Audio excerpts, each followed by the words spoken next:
Remember Slobodan Milosevic, how he was removed from power by a group of university students led by a guy called Popovich. There was a spontaneous uprising after elections that refused that Milosevic was a genuine leader or a legitimate leader. That strategy has then been taken by the Americans, and they used Popovich with his organization called Canvas to go all across the world, funded by the Soros Foundation, to teach people how to remove governments through protests and nonviolence. But that nonviolence itself means pitting people against the government, making a statement that could mean that we are defending our vote, whether the vote has been counted or not, whether the opposition has won or not. They create the impression in the minds of the people that the vote was illegitimate, the counting is biased, the counting is corrupted, and there's rigging, so therefore we are not going to accept the result, and we're going to fight as publics by protesting to force the government to actually capitulate. Now, what that is supposed to Propaganda do is to 101. go on the street, refuse. Trump tried to do the same thing. Yes, he did. He lost and tried to get people on the streets Yes. to protest and fight the government and overthrow the legitimately elected government. This is the same strategy. So what the government will be forced to do is, once people are protesting, particularly violently, they're forced to take the armies and to go after those people. Or they send the police get defeated, and then they send the army. Once you do that, the Americans then intervene. They send their army in, they kick your ass. That's what they did to Milosevic. Would you agree that that's wrong? It's wrong. It's not democracy. It's imposition. No, not America, but it's wrong for the government to then send the police and the army. Whoa. We need to understand what our constitutions say. Our constitutions say that everybody has got rights, but the government has an obligation to protect the rights of the majority and the national interest above individual rights. So when individuals go and protest, it's fine. But most countries need you to apply for those protests. We couldn't march at a certain time. We wanted to march to Pretoria because we are... Do you agree with this applying for protest? It sounds like rubbish to me. I agree with it for one reason. So for instance, when we go protesting, and another group that's opposed to what we're doing also goes protesting, and we're protesting the same place at the same time, we're opening up room for clashes. True. So what happens is you need to apply. And the other group needs to stay at home so that we don't meet on the streets and actually end up having brawls on the street. So there are good aspects of saying, please apply. It's not to shut you down. It's not to shut you down. Tell you how to protest. It's just to be like, look, maybe it's even for your own safety. When we started my organization, the plan was to go with tipper trucks. What's the name of your organization? A Zimbabwe Anti-Sanctions Movement. Okay. Go with tipper trucks straight to the US Embassy, tip the tipper trucks right in front of the gate, close them in, and tell them that you're not leaving here. Get a rocket to come and take you and get you out of here because you clearly don't love our country.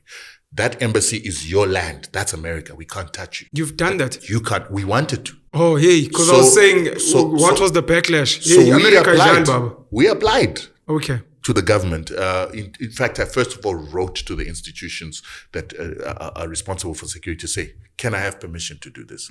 We need to test this theory that Americans want democracy and they want people to freely protest.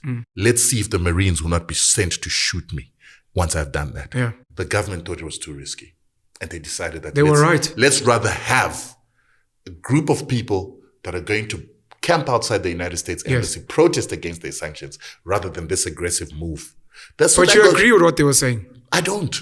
You still wanted to do that? We should have tested the theory. We should have seen whether the Americans would be able to tolerate our right to protest by blockading them in their embassy. Because what's the reason why they want to be in our country when they're going to impose sanctions that are illegal and that violate human rights and that punish civilians? I've got a few thoughts. I hope I remember all of them. One of them being in my head, ludicrousness of the idea that once you are an American or any other country embassy, in South Africa, if you go to Pretoria and other parts of Gauteng, once you get on that embassy, US law applies. Yeah. You're no longer in South Africa. That's why even when you watch the Denzel and Jason Bourne movies, they run into the embassies because it doesn't matter what your government says. This is now US soil. And if we're all going to agree that people can have pieces of their own countries in other countries, of which America normally has the biggest embassies anywhere you go, McDonald's is one of the largest private landowners in the world. It's an American brand. is that land almost US soil? Because now this is when America comes in and says, no, there are American corporations and interests that are at risk, and that's why we're coming in. No, but your embassies are safe. You're like, yeah, but what about McDonald's land, KFC land? What about Facebook offices, Google offices? And when we start doing the numbers, at least, and this is just America, how much land does America or do Americans actually own in South Africa? Because that becomes very scary for someone like me. We're fighting locals, Afrikaners, English people born here. But how many foreign people actually own land and they don't even live here? And at any given time, if we're like, I want to build my own business, they come in and they bulldoze us because they're like, this is actually our land. It's not even yours. And this is why sometimes when we are busy fighting each other, we've got the Dudula versus foreigners, Zimbabweans versus South Africans, we're not seeing the bigger picture. We're busy fighting for 7% of the economy, while 93% of the economy is in Indian and white hands. And those Indians and white hands, as you rightfully put it, are actually Americans. So the Johannesburg Stock Exchange is controlled by generally I don't want you to start. I know once you start, it's going to be game over. Let me say my other points. Please don't forget Johannesburg Stock Exchange. The other point I wanted to make with the protesting and the applying, there's a movie called The Big Short. Great movie. One of my favorites. It teaches to ordinary people how the global recession happened. At some point, it's exposed that the ratings agencies are captured in the movie. That these rating agencies are funded by the same people they need to rate, which obviously we've seen happen in this country where Eskom is going to shit, blah, blah, blah. You've got lockdowns and you're like, but why are we not being downgraded? I mean, look at what's happening with our economy. Look at how does it, at a time when we had lights, we had whatever, we were being down, why are we not, it doesn't make sense. So that comes out in the movie. And at some point, one of the financial guys in the movies is like, but this is bullshit.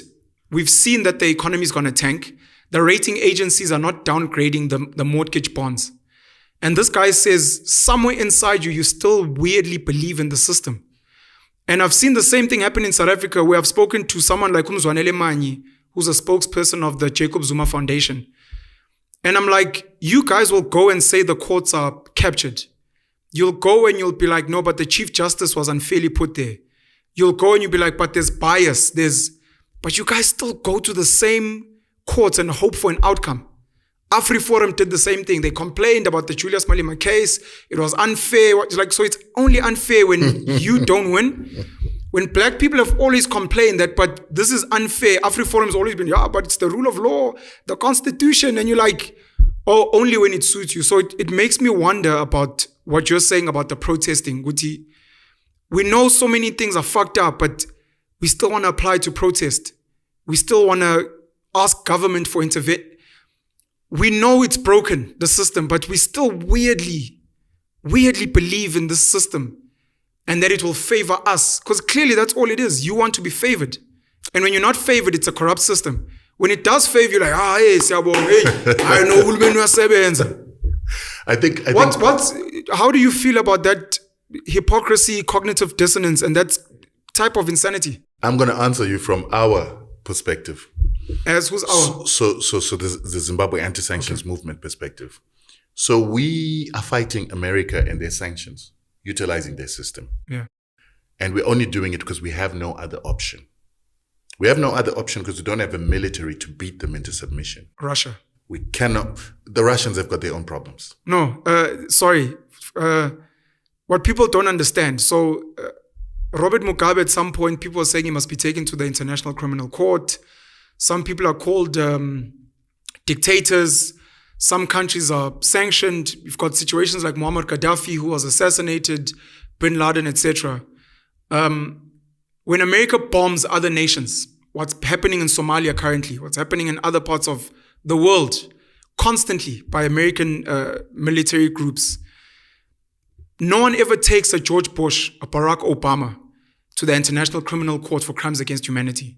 Iraq, Afghanistan, they can show tens of thousands, if not hundreds of thousands of people murdered, innocent people. No one is saying, take them to the ICC at all. And the reason is because they have weapons. Vladimir Putin, if he was a South Africa and he was Cyril, They would have arrested him. There would have been assassinations, but it's because of what you're saying. He has the military power.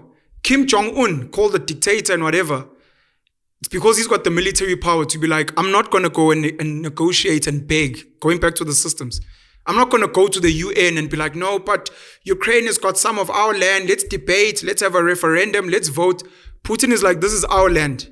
And he's doing exactly what the Americans do, except obviously the Americans are never wrong and it's always everyone else. So sorry, you were speaking about we don't have the military power. Yes. Otherwise, we do things differently. We don't have the military power to beat them into submission. However, that doesn't mean you don't have other angles and other pressure points that you can play with. The Americans only maintain their legitimacy in the world and in the eyes of the world to maintain their democratic system by the semblance of having a rule of law, systems, institutions that they respect. Yeah. And that is what it is that gives them their position in the world. Not the fact that they have a huge army. No. The army works. But for people to follow them, for people to then be able to submit themselves to the system, they can't bomb everybody to smithereens because then the economic system wouldn't work. Capitalism wouldn't work. They need markets. They need markets. So, they do need markets. So the way that they do it is they create a system of legitimacy. Sure. So they co-opt the Europeans, they co-opt the Asians, they create institutions like the UN, World Trade Organization, they create treaties. And then these give a semblance of a system controlled by ingenuity, by innovation, by rule of law. And then that gives them the legitimacy for people to follow them without fighting them and continuing to be a perpetual cycle of world wars, because that's what would happen if there was nothing else holding the system except the military power of the Americans. So what you need to do now is, if that is their underbelly, the underbelly is held together by this semblance of legitimacy, you have to play around with that as a weapon. You have to test them in their own institutions, whether they abide to rule of law. No one has done that. But they don't. No, hold on. No one has done it. In the issue of sanctions, they've been taken to Can't the do it 'cause international... they'll take you out, boy. No. That's the military Nicaragua has taken them there in 1989 and they won. In the international... Nicaragua's had people killed by Americans. It has had people killed, but it had a decision made by the UN, by the International Court of Justice, that America was violating Nicaraguans. Now, understand that that ruling is very important, because at any time where America is not as powerful as it is today, the Nicaraguans have got a claim against the Americans. That is also part and parcel of why we support the destruction of the unipolar system to a multipolar system that's going to allow us to hold America accountable at some point. The second ruling against America was Iran going to the International Court of Justice in 2018 and saying that they've got illegal sanctions on us. We're under UN sanctions for nuclear proliferation. But the Americans added their own sanctions outside the UN, which is illegal. The International Court of Justice ruled in their favor. But that doesn't mean anything. That's what I'm saying to you. That it feels like Rutendo. No. Hold on. Before you go. It means a lot. Remember, the United Kingdom used to be the strongest country in the world just 90 years ago. They're no longer there. They're at number 7 now. They've been overtaken by one of their colonies, which is India. It's debatable. At some point, we need to they will be held accountable for what they've done, whether they like it or not. They've got an Indian president now. I disagree. Why? But before, so I'm saying, so let me lay my theory on the ground. Yeah. So I'm saying that all these decisions, all these rulings, they put a chink in this armor. They put a dent in this armor. They weaken this armor. They weaken the position of America. Right now, America's legitimacy is at question ever since the Ukrainian war started. BRICS is becoming stronger. The BRICS nations are actually becoming bigger economically than the American system. They're now beginning to deconstruct the institutional mechanisms that America is controlling. So they're beginning to question whether we need the payment system of SWIFT or we need our own payment system. Beginning to question the banking systems. They're beginning to question whether we need to take loans from multilateral institutions like the IMF or the World Bank. Yeah. That is... They're also questioning democracy. They're questioning democracy. Yeah. And all this has happened because of people challenging the Americans. What hasn't happened adequately is the challenge in the institutions, where America undertakes war crimes, they're taken to International Court of Justice. And where they can't be taken to the International Court of Justice, they're taken to the International Criminal Court by countries that are members, because America is not a member of the Rome Statute, didn't sign the Rome Statute. But what's the Rome Statute? The Rome Statute was an agreement that was signed, a treaty that was signed. And nations had to sign it, and then they had to ratify it to be members of the International Court of International Criminal Court. America didn't sign. No. And yet they create these institutions. I know. But what America did is they signed the United Nations Charter. The United Nations Charter automatically makes you subservient to the World Court, which is the International Court of Justice. There you can go and get them. But people are not taking them there. And that's why we're taking them there. That's why we're saying that Zimbabwean I think you're too optimistic. You don't have to be optimistic. What we need is a ruling that they do not adhere to. And that shows that they don't follow rule of law. It breaks their legitimacy. And then what's going to happen? What's happening now? No. The bifurcation of the international world away from an American system, away from the US dollar as the reserve currency, and away from the United States dictating the laws to the world. That has already started happening now. That illegitimacy is already there now. Let me jump in here. But before you go, I needed to go back to something. So you were questioning this power that controls our countries. Many people don't understand that we are worried about white monopoly capital without ever defining it. True. This country is controlled by less than 7 companies. We speak about the JSE now. Yes. Okay. I hope I'll remember my points. Remember. Please continue. My worry was that once we start speaking about the economy, it'll take us to the end. All right. That was my concern. So let's leave it. Let's go back. Let me hear what you guys. I'm happy to let you speak, Rutendo. What could happen, right? Because this is our platform, luckily.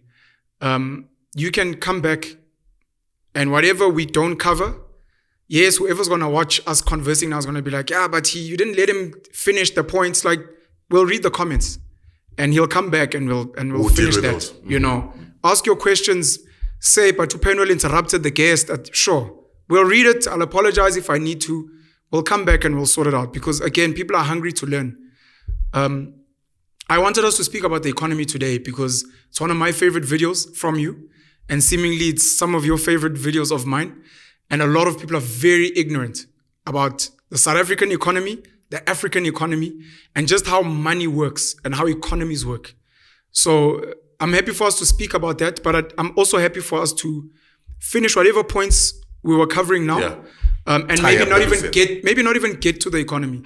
And then you'll owe me, I'll owe you a sit down on the economy. So you can choose. What I think is that let's at least discuss certain things that make people understand why we are where we are, you know, and then we'll get into the details of the economy probably the next time around. Okay, let me pause. Please pause there and then let me finish my points because I'm hoping it won't be a debate. It's just a disagreement from my side.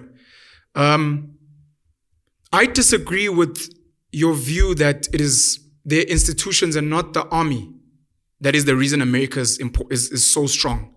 And it's not to say the army by far and the institutions are, no, it's not far off. So many times the American institutions have been caught wanting, found wanting, and found to be hypocritical. And yes, you're saying people don't challenge them. I believe they've tried in many various ways. Some of them they've tried at the UN and they get shut down. Some of them they've tried in saying, let's do this ourselves. America doesn't even like the idea of BRICS. But they can't do much because there's, you've got a Russia, you've got a China there who have so many human beings to lose and they've got so much firepower. And they themselves can actually run economies without America.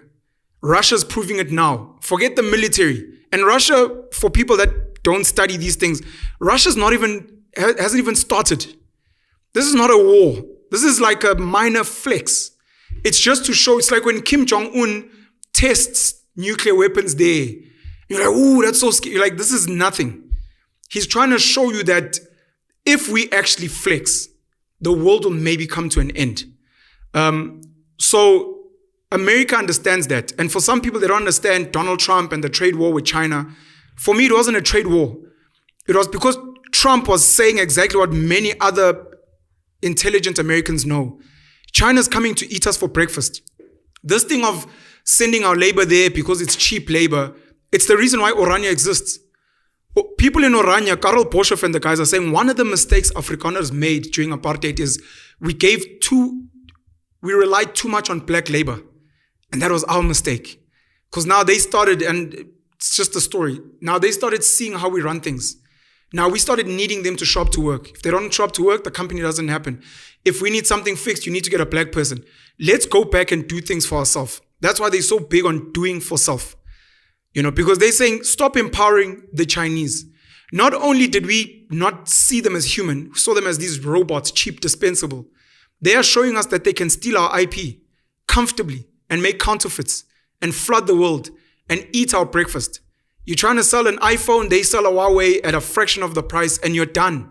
And whatever power you thought you had, and they don't mind, find them. The same way you always get fined, your Steinhoffs and your whatever, we're finding them with the Competition Commission. Find them, they already have a budget for that, and they'll keep doing it.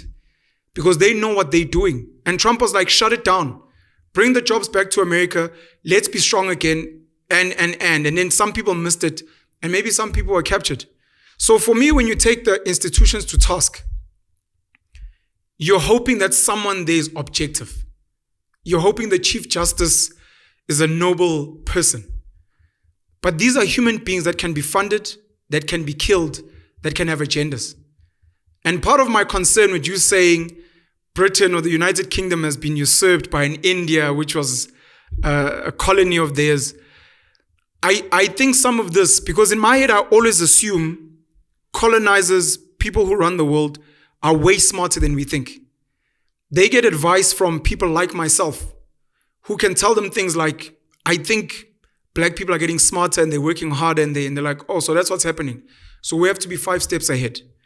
That's why they co-opt an ANC way before 1994. That's why they handpick their blacks. That's why they ensure that some of the problematic blacks are taken out. You look at a situation like America now, where you've got Google having a CEO that's Indian. You had WhatsApp having a CEO that's Indian. You had Twitter having a CEO that's Indian. Are those American corporations going to go and bomb India? They won't. You've got an Indian prime minister in Britain. Is that Indian prime minister it's not going to work. Well, then you've just accepted what we say. Let me say this in closing. I had other points, but let me say this in closing. I have a theory that if ever white people in this country feel they can't push back on black people and the white monopoly capital, expropriation of land without compensation, transformation of the economy with BEE, they will ensure that they groom the right type of black people to run this country. Cyril, Patrice, Saki, Mzi, whoever else you can think of. They will then pass all their interests over. The Hersoff, Manel families are going to give their mining interests to Patrice, a black person. So now mining is transformed.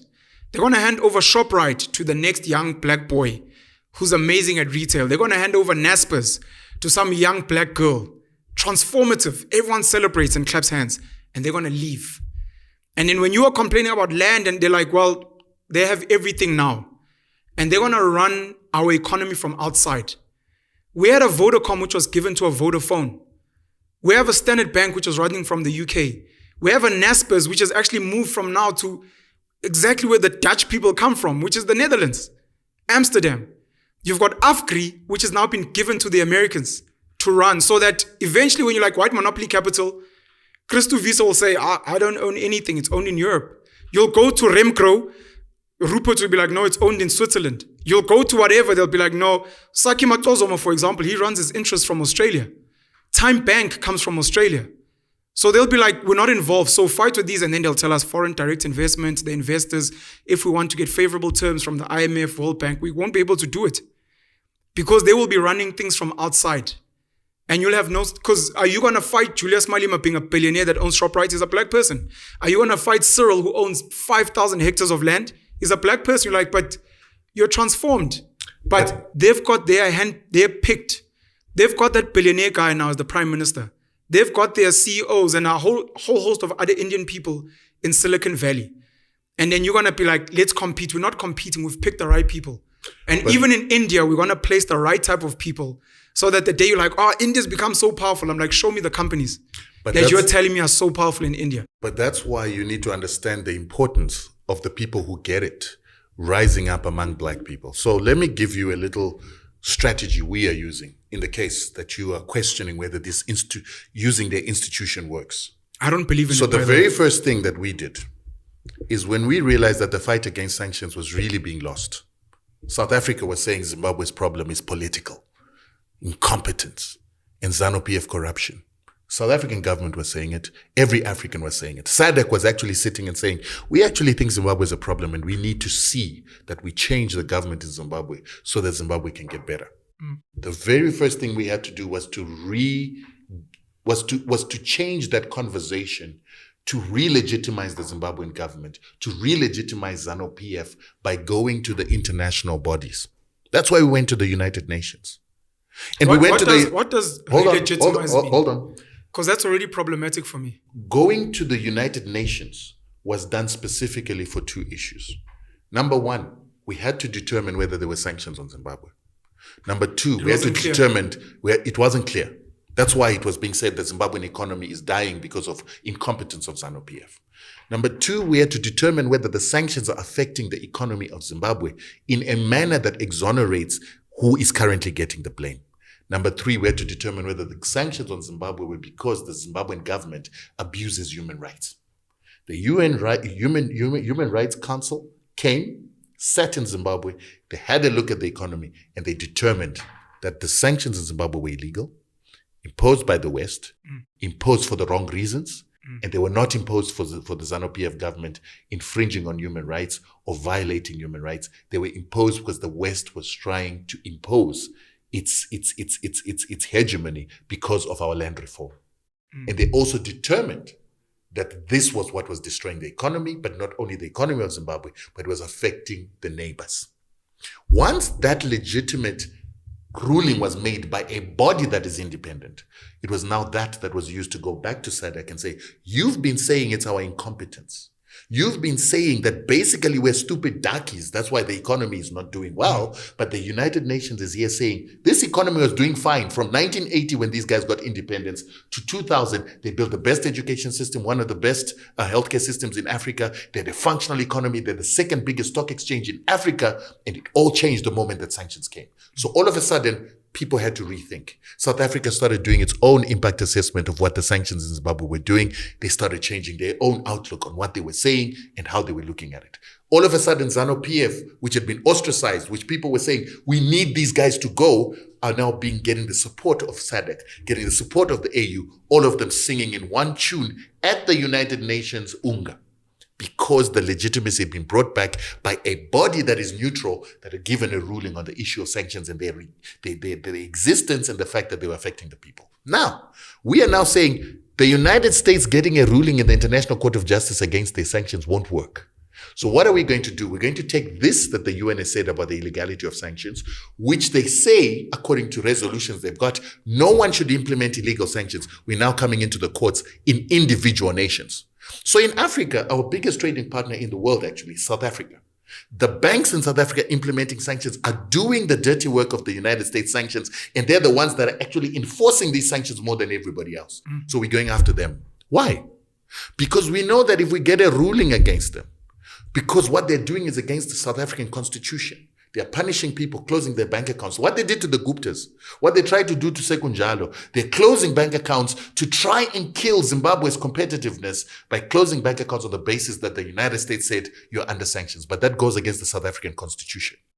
South Africa says you cannot punish people, you cannot deprive them of their rights unless you have tried them and you've got a court order and you have proved that they're breaking some law, and then you use a law to punish those people according to the laws that already exist. Sanctions are not being applied like that. Anti-money laundering laws are not being applied like that.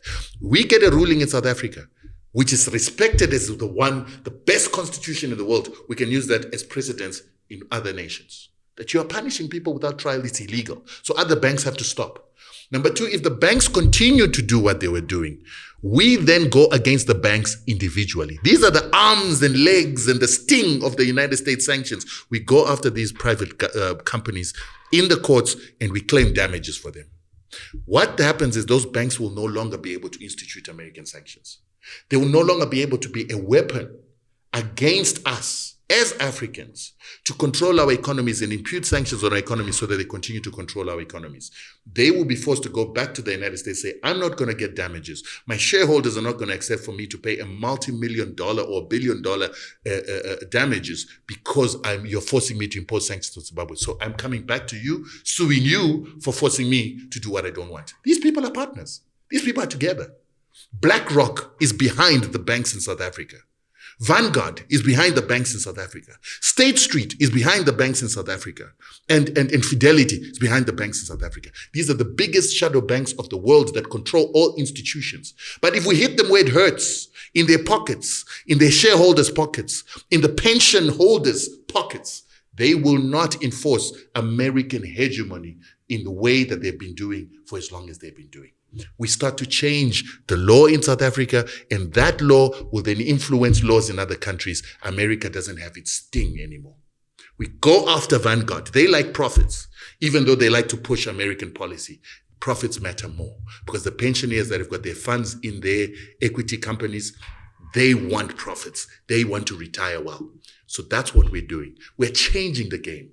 No longer going after America, their country, because they ignore international law. We go against their minions. We go against their funders. We go against what is behind the American shadow bank, and that's Vanguard, State Street, Fidelity, and you will see they will capitulate.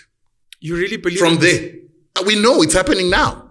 Right now, the South African banks don't know what to do about our case. When we launched our case, the ambassador of Zimbabwe in America was called to American Foreign Affairs and asked, who are these guys? Are these ZANU-PF people that have launched a case in South Africa trying to make us look bad? While that was happening, the Zimbabwean ambassador of South Africa was called to the United States Embassy and to the South African DIRCO to explain who are these people. What they were saying is that you have used a weapon and you are attacking the American system. The South Africans had to call in our ambassador to say, what are you doing? You're hitting America in our backyard. But they forgot. We're not ZANU-PF. We're a civil society organization, a pressure group. Like the hundreds of pressure groups that they pay in our countries to destabilize our country, we are now destabilizing them, but we're not an ambit of our government. Do you know the Vodacom please call me story? Yes, Mama Kate, absolutely. But now the difference is, South Africa cannot make a ruling against people being punished without trial. We've already got precedents of Sekunjalo. The Constitutional Court ruled in favor of Umakade, and still to this day he hasn't received justice. 100%, but there's a different story. There's a difference. Has he hit Vodacom? There's a difference, though. Has he exposed Vodacom? Let me tell you where the difference is. Has Vodacom lost money? Vodacom will lose money, but let me tell you the difference. The Makate issue is purely commercial. All right? What we are challenging, is at the center of the South African Constitution. The right for the accused to be heard and the right for people to be tried before they are punished. You believe in the South African Constitution and our courts? The Constitution exists.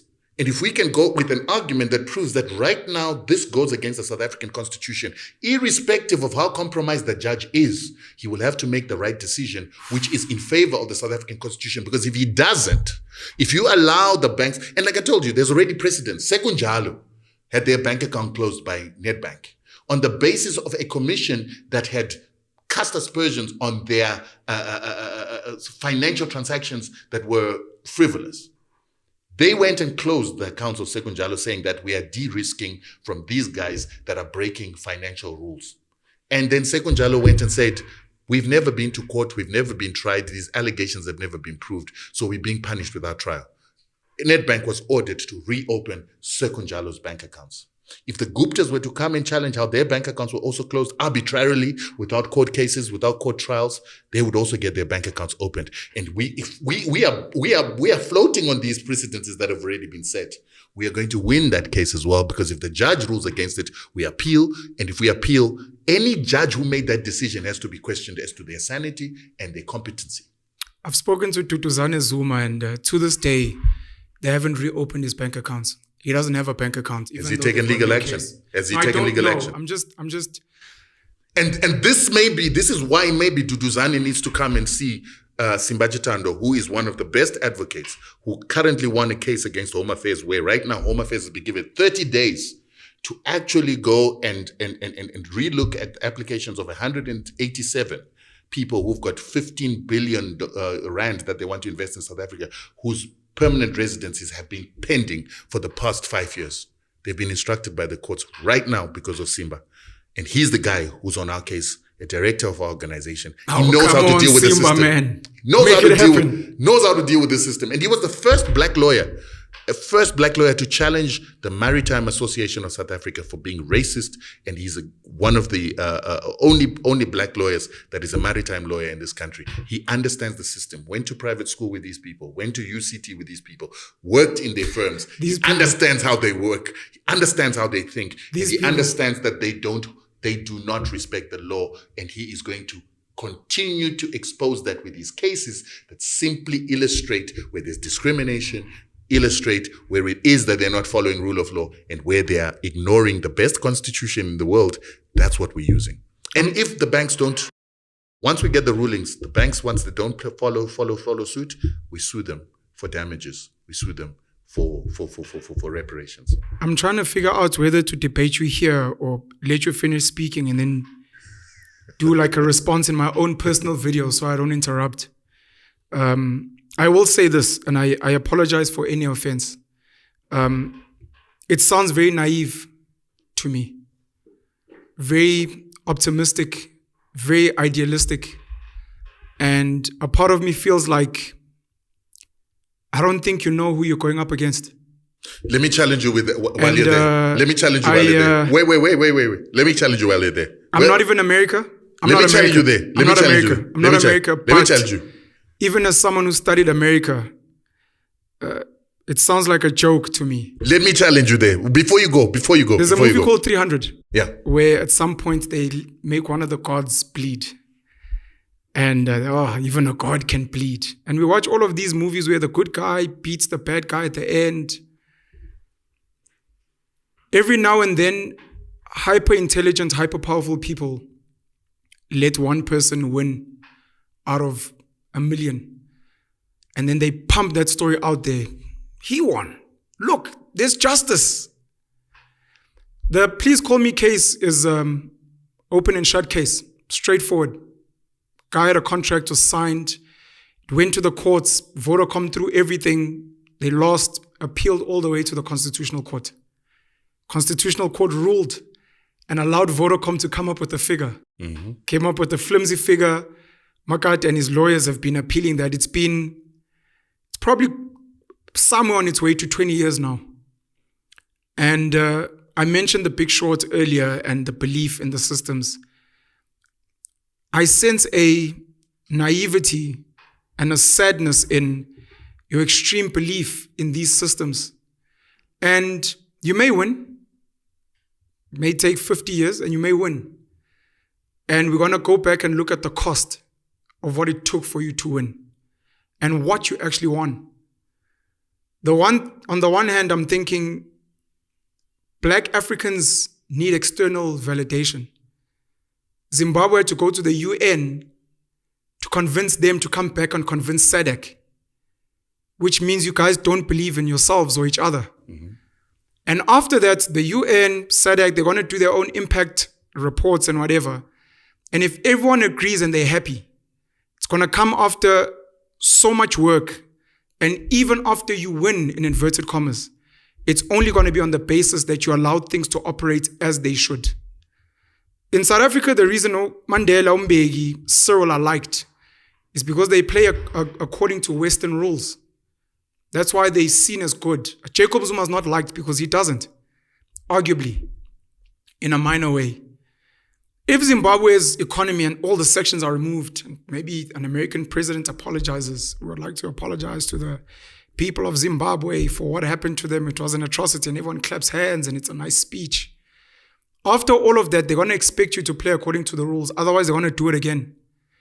Or they'll drag it out forever and bleed you dry because you don't have much money. And if someone is so stubborn, that is a Bin Laden, that is a Gaddafi, watch what will happen. Mugabe got to live a full life because as stubborn as the old man was, he didn't really dismantle much. And the punishment that the Zimbabwean people felt was minor. And I'm not saying give up, by all means. For fight feels like it's the core of your soul and is something worth dying for. But I'm saying I don't think you know the people you're going up against. White people in South Africa. Let me answer that. That's my last point. That's my last point. White people in South Africa have mastered the ability of painting themselves as victims. And for black people who understand data and stats, they know it's bullshit. Farm murders, white genocide. If you look at farm murders, it's about 50 to 60 people a year in a country with over 20,000 people murdered. And of those 50 to 60 people, the bulk of them are actually farm workers who are black. But the propaganda works. Oh, but look at what BE has done. Look at tenders. The bulk of tenders and the biggest tenders are actually received by white companies. But they've mastered whining so that the propaganda out there is so strong. And if the one AfriForum loses a little Julius Malema case, or they lose a little flag case, everyone applauds. But there's 500, 1,000 other cases they've won, which are probably more fundamental. So whatever you think you'll win with America, if you'd win, the cost, how you'll be expected to behave afterwards. And even if they let you, I just sense a lot of naivety. It's cute. We appreciate it. But again, for how long will you go and beg the UN to be seen? So let me answer that. The fundamental difference between your perspective and my perspective is I come from a home where parents went, took guns, fought, defeated Rhodesians for us to get our independence. And they even defeated the Boers as well. What are Rhodesians? Rhodesians were the colonizers of Zimbabwe. Oh, they were called Rhodesians. They were called Rhodesians. Weren't you a Rhodesian? They were the children of Rhodes, Rhodesians. Oh, but you guys were Rhodesians because you live in Rhodesia, most. You weren't Zimbabweans but there. Remember, Zimbabwe existed before Rhodesia. Sure. But I'm saying, for thousands of years. Was there a split? No, there was no split. You guys were all Rhodesian. No, we were Zimbabwe, who were colonized by Rhodesians for 90 years. Rhodesians being white people. Yes. Okay. So what happened is when we started to fight Rhodesians, Zimbabwe fought the longest liberation war on the African continent. 17 years, some say 19 years. No other country fought a war for that long. And when Zimbabweans wanted to go up against the Rhodesians are the ones that trained your Rekis. For you to have Rekis today, it was because of the Selous scouts who were figured and the SAS, which was mirrored with the British SAS. They are the ones that taught the Rekis what is called bush war. They're the ones that taught them. Hence, they came to our liberation fight. The Boers were there to learn how to fight the bush war. And hence, when you see the Rekis and begin to do what they do, it is because of what they had learned during that. One of the things I appreciate about black Zimbabwean guys I've met is the fact that you guys have higher testosterone. You're more masculine. And I think it's the way your country operates. I don't think you guys go for military training, but there's some type of a military mindset that I admire very much. So that military mindset, this ability to rise up and say, we are going to fight. We were laughed at when we started that war. You're going to fight these guys?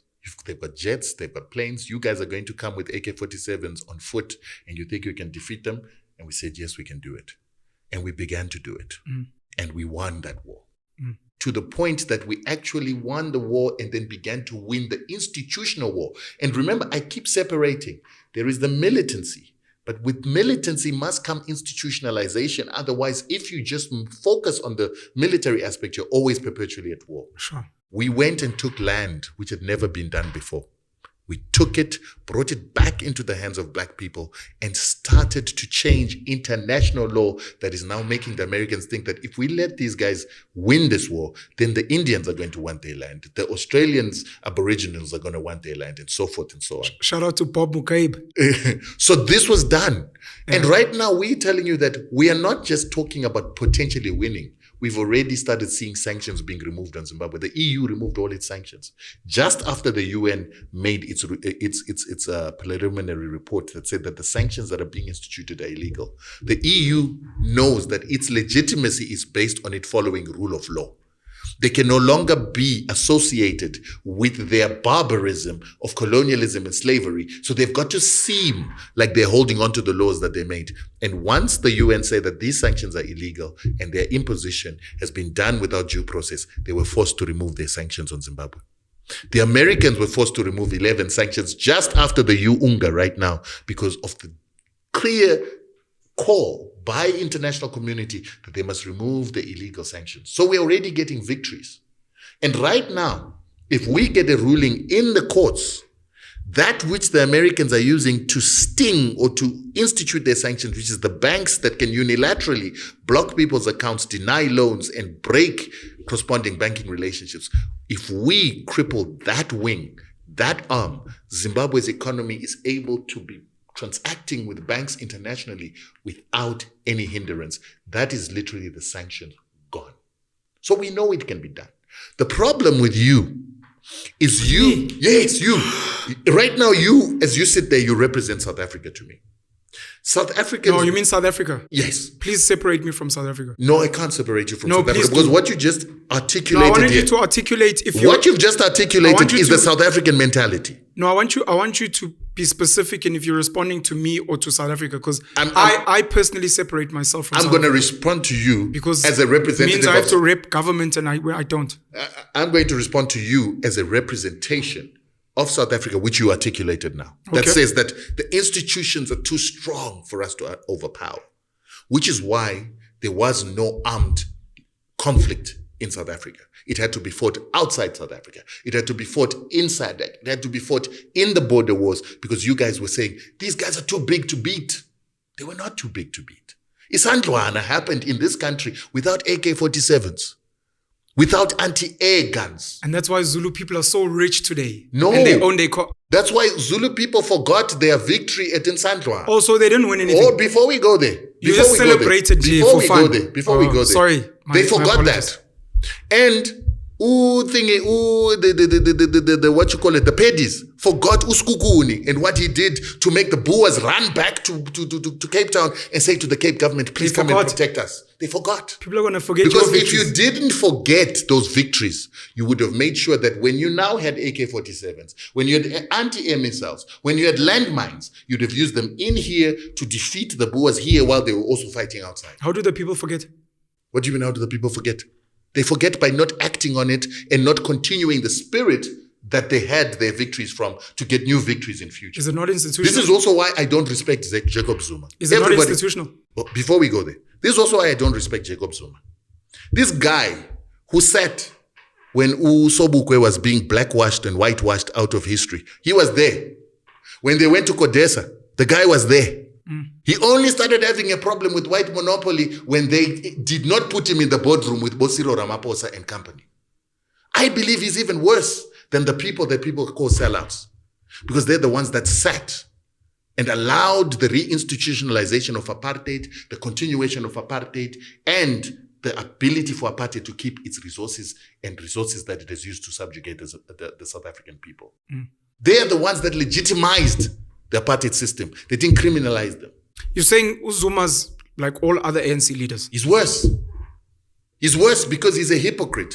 That's why he was able to then allow Gaddafi to be killed on his watch. Thabo Mbeki didn't do it. Ramaphosa didn't do it.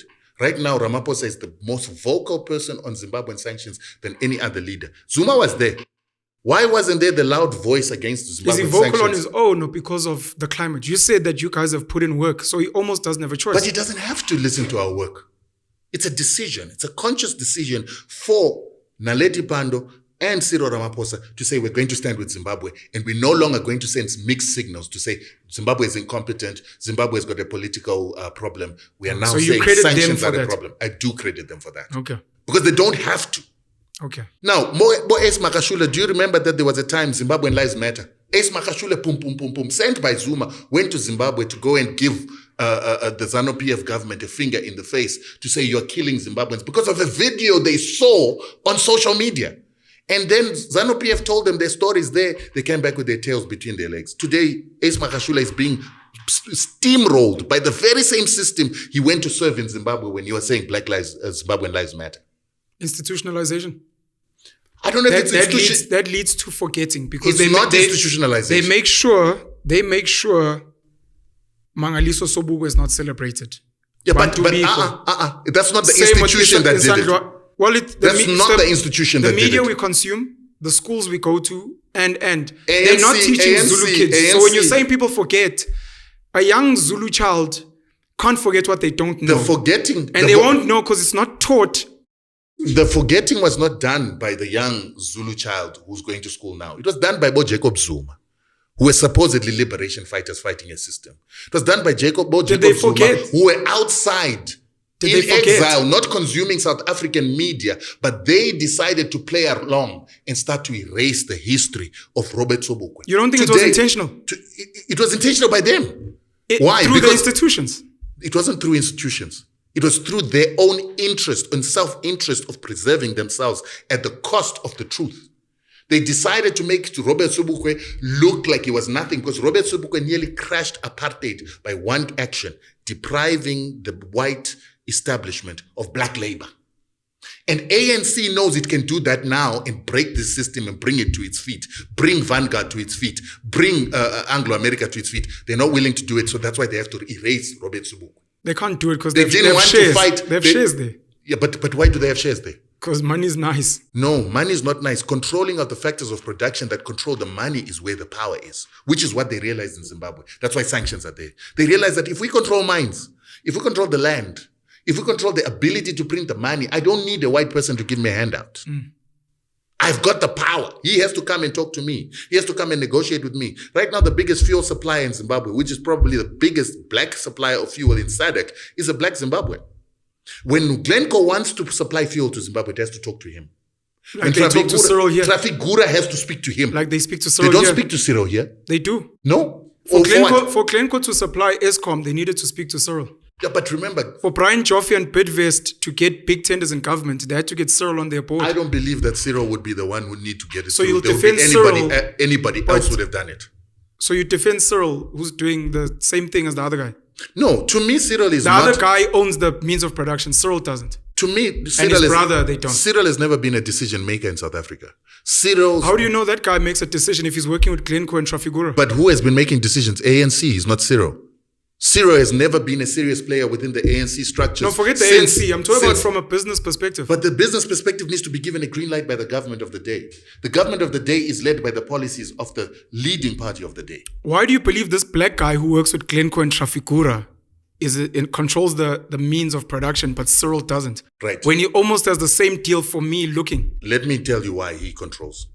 This guy who is in Zimbabwe has got the licenses to provide fuel. He's built the institutions to provide fuel. He's built the service stations. He controls the pipeline. He controls where it is that the fuel is going to be stored in Zimbabwe. And he did that by the indigenization policies that gave that power to black Zimbabweans. BEE. I wouldn't call it BEE. What's indigenization if it's not Indigenization is taking what is Zimbabwean and giving it back to Zimbabweans and the control of Zimbabweans, unlike continuing to have what is South African in the hands of white South Africans, then giving black people a few pieces as tokens for that institution. Two totally different things. One is an owner and one is renting, or at least is a front in an organization that's still controlled by those that shouldn't hold the resources. Patrice Motsepe is not an owner? No. Look at the board of Patrice Motsepe's Rainbow. So we only look at the board? Of course. So if the board was black, then it was fine? The reason why you look at the board is that the decisions are made by the board. So the Zimbabwean guy also, his decisions are made by his board? Yes. Not him? But he's the majority shareholder as well. Patrice is also the majority shareholder in his board is black. It's not white. That's the only issue. Patrice's board is what? That's the issue. Is white. Now I'm asking. And not only that, there's a reason I'm asking. The reason I'm asking is if that Zimbabwean guy who was running, had licenses, fuel, such an amazing ownership. Story. Don't forget the ownership. Yes. If he happened to be white, you'd have a problem. Of course I would. Even if all his behavior was exactly like that of a white man. Let me tell you why I've got You don't mind as long as he's black. And I'll tell you why. You prefer black oppression to white oppression. Because he owns a monopoly from what you're saying. Let me tell you why. You're comfortable with monopoly. Because you already raised the reason why. You say that when whites make money today, when you try to go after them, they'll tell, oh my God, Renfen is actually in Switzerland. Remgro is in Switzerland, right? Anaspas is gone to Netherlands. And their intellectual property is controlled in Belgium. All of these guys made money from a crime called apartheid, a crime against humanity. They made money, and once they made that money, they externalized it. The quintessential definition of colonialism. How was it a crime against humanity? But the guy in Zimbabwe, he has started his business in Zimbabwe, grew it without exploitation, grew it by building the institutions, the service stations when Shell, BP, and all those companies left and hoped that Zimbabwe would die without fuel. He rose and said, I'm going to become the gap filler. He gets to become the gap filler, makes sure that he creates service stations, makes sure that he creates enough money and the financial instruments to get oil and fuel from wherever the countries that provide oil and fuel. And all of a sudden, he's got a functional country that provides fuel for its people. And now the whites are saying, okay, I think we were shut out. Zimbabwe didn't crash. How do we now get back into the economy? And they are told that if you want to get back into the economy, you have to see him. His money is spent in Zimbabwe. His houses are built in Zimbabwe. His offices are built in Zimbabwe. His empowerment and the millionaires that he's making are black Zimbabweans that he makes on his own. Remgro is not doing that. Rupert is not doing that. Anglo-America finished the gold here and then Anglo-Gold left. Boom, they're gone. This guy controls the biggest gold mines in Zimbabwe right now. Biggest platinum mines in Zimbabwe right now. Same guy. This guy is a monopoly. Money that is a monopoly because of his money. He's in industries that no one else could go into. And don't forget, we had a black billionaire before him. He's benefited from indigenization laws. It's not about he's benefited from, he didn't. That's where the difference is. Let me tell you why. Isn't that what you said? Let me tell you what happened. He was in a bank. He used to work in banks. In these banks where he worked, he got retrenched. Got given his retrench package. He didn't know what to do with his retrenchment package because he was devastated by losing his job. But he's sitting in a queue, waiting for fuel. And he says, but why are we waiting for fuel? Because Shell left, because BP left. Why can't I become the next BP? So he applies for a license to supply fuel. He loses. On 149 licenses that were given, he couldn't get one because he was not linked with people who were influential in government. So he then goes to one of the influential people who were linked in government and asks to rent their license. Sure. He gets a contract. He starts making money. Am I allowed to interrupt? He gets a bigger contract. No. I just want to finish. Okay. Just to show you that when you create an institution through black empowerment or black business that builds itself from the ground up, from the grassroots up, it becomes very difficult to uproot that business. It becomes difficult to classify that business as a white monopoly company because it's not built by exploitation. It's not built by primitive accumulation of resources that should belong to black people. It comes from a person that built himself from nothing to something because he was never given a favor or he was never given the right to control resources without actually having the money to control those resources. And once that person starts controlling the banking system with his money that he made and invested in banking, where white people had gone out of banking hoping to collapse the system, when he takes his money and goes into construction, when he goes into mining, where mines were closed because white people were hoping that those mines would fail, it goes to show you that empowerment is working. And he bought his mines, by the way.